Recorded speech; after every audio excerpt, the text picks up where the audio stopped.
Olá pessoal, eu me chamo Vitória Evani, bem-vindo ao terceiro episódio da nossa série Conhecimento do Santo. Hoje nós vamos falar sobre a fidelidade de Deus. Eu quero trazer primeiro, como muito importante, antes da gente falar sobre a fidelidade de Deus, entender que apesar de nós estudarmos os atributos de Deus de forma separada, a gente tem que sempre lembrar que eles não funcionam dessa mesma forma.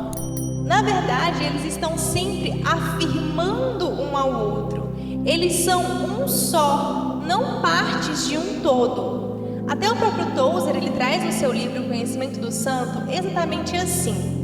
Vemos, por exemplo, que se Deus é autoexistente, ele deve ser também autossuficiente.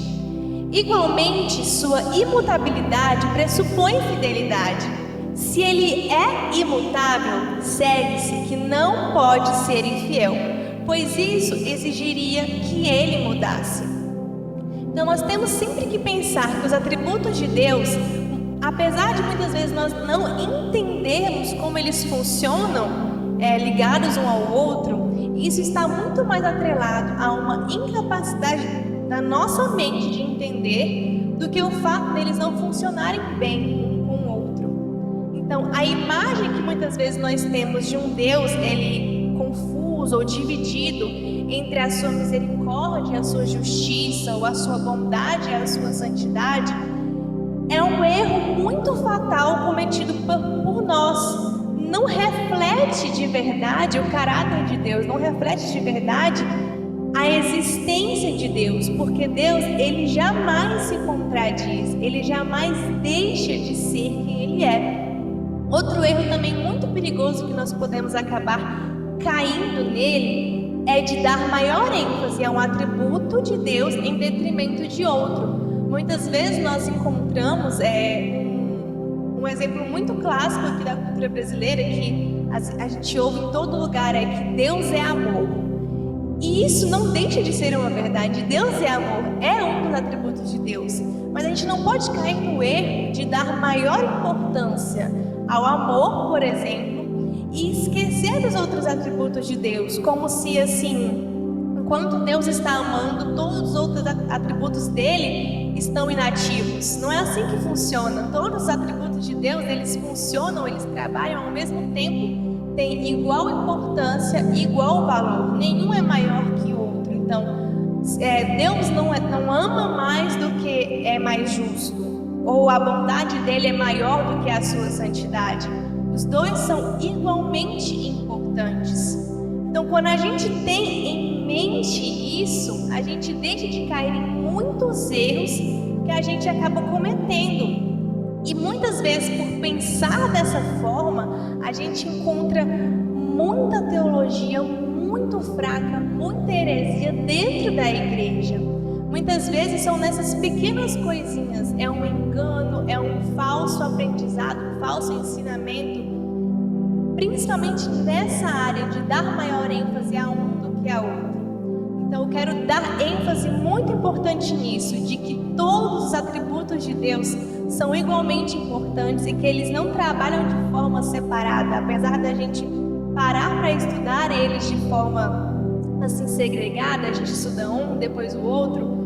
Deus, como a gente vê também falando na Trindade, que é algo bem complexo de entender como Deus é três e é um ao mesmo tempo, os atributos dele não funcionam de forma separada. Eles podem ser estudados por nós de forma separada, mas eles trabalham em unidade.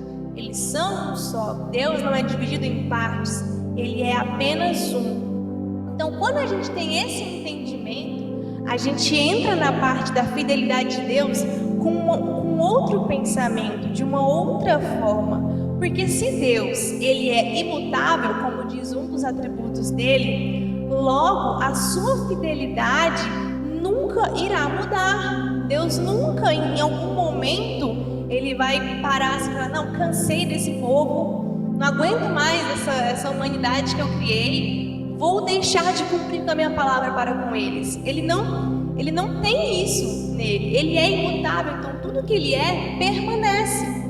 Deus sempre foi, é e será o mesmo. E nós temos que ter essa ideia de Deus com como algo, na verdade, reconfortante para o nosso coração.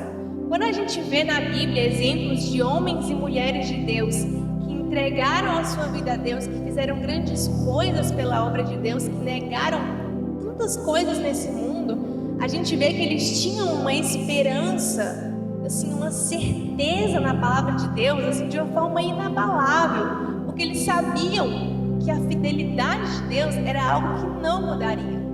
Muitas vezes a gente tem a ideia, né? A gente tem um padrão humano. Quando a gente olha para o ser humano, a gente vê como nós somos infiéis. Por mais que a gente tente muito permanecer fiel à nossa palavra, permanecer fiel às nossas convicções, nós também possuímos a mutabilidade em nós. Nós não somos como Deus nesse quesito. Então, muitas vezes o ser humano ele deixa de ser fiel por medo, por ganância, por fraqueza, por uma perda de interesse ou por alguma influência externa. E aí, com esses olhos, com esse padrão humano, a gente começa a olhar para Deus como se ele encaixasse nesse mesmo padrão. A gente acaba esquecendo que Deus, ele não é influenciado. Ele não é influenciado por nada externo. Deus não é influenciado. Ele é o quê? Ele é imutável. Então, assim como diz o salmista lá em Salmo 71, 22, ele diz assim: eu te louvarei com a lira por tua fidelidade, ó meu Deus. Cantarei louvores a ti com a harpa, ó Santo de Israel. Mas dessa mesma forma que nós temos que olhar para a fidelidade de Deus.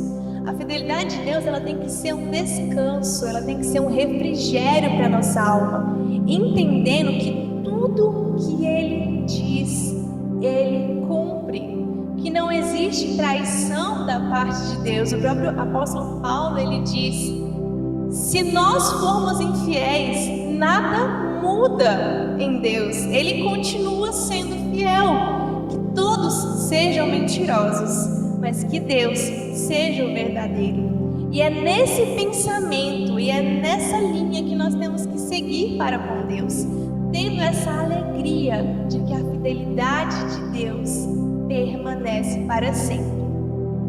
Eu espero que você tenha curtido esse episódio, eu espero que você tenha aprendido e entendido muito de que nós sempre precisamos ter isso em mente. A fidelidade de Deus é um lugar onde nós podemos descansar e encontrar refrigério. Espero você no próximo episódio. Até semana que vem.